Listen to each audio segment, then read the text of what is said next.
সকালে চায়ের সাথে মচমচে ভাজা মুড়ির স্বাদ যারা একবার নিয়েছেন তারা কখনো ভুলতে পারবেন না।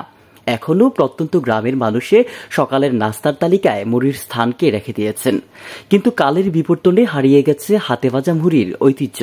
অন্যান্য মুড়ির তুলনায় দামও কম, খেতেও সুস্বাদু। হাতে ভাজা মুড়ির এই মুড়ির চাহিদা বাজারে সব থেকে বেশি। উল্লেখ্য, সকালের জলখাবার হোক কিংবা সন্ধ্যার টিফিন, মুড়ির ব্যবহার সর্বত্র। জেলা শহর ও গ্রামের ভারী জলখাবার হিসেবে এই মুড়ি ব্যবহার করা হয়। আগে যদিও বাড়িতে বাড়িতে মুড়ি তৈরি করা হতো, তবে বর্তমানে যন্ত্রের মাধ্যমে নিমিষেই তৈরি হয়ে যাচ্ছে মুড়ি। কুষ্টিয়ার একজন উদ্যোক্তা মুসলিম হোসেন বাবলু, তিনি এই শিল্পের সঙ্গে যুক্ত। তবে একটা সময় বাড়িতে বাড়িতে বহু সময় ধরে এই মুড়ি তৈরি হতো। তবে পুরনো পদ্ধতি পাল্টে বর্তমানে ইলেকট্রিকের মাধ্যমে নিমিষেই তৈরি হয়ে যাচ্ছে 18 থেকে 20 বস্তা মুড়ি। হাতে ভাজা মুড়ির থেকেও দ্বিগুণ সুস্বাদু এই মুড়ি। মুড়ি তৈরির কারিগর আরিফ ও তার সহধর্মিণী জানান, পুরনো পদ্ধতি অনুযায়ী বালিও রয়েছে, লবণ ও উনুনও রয়েছে। তবে হাতের বদলে মেশিন দিয়েই নিমিষেই তৈরি হচ্ছে 18 থেকে 20 বস্তা মুড়ি। এই মুড়ি তৈরি করতে দুজন কারিগরই যথেষ্ট।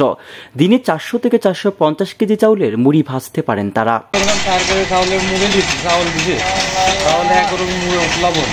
তারপরে ভাজা ভাজা পরে ভাজতে মুড়ি হবে, লাগছে হাতে ভাজার মতনে মুড়ি হবে। চাউল ভাজতে 2 জন শ্রমিক লাগে, 450 চাউল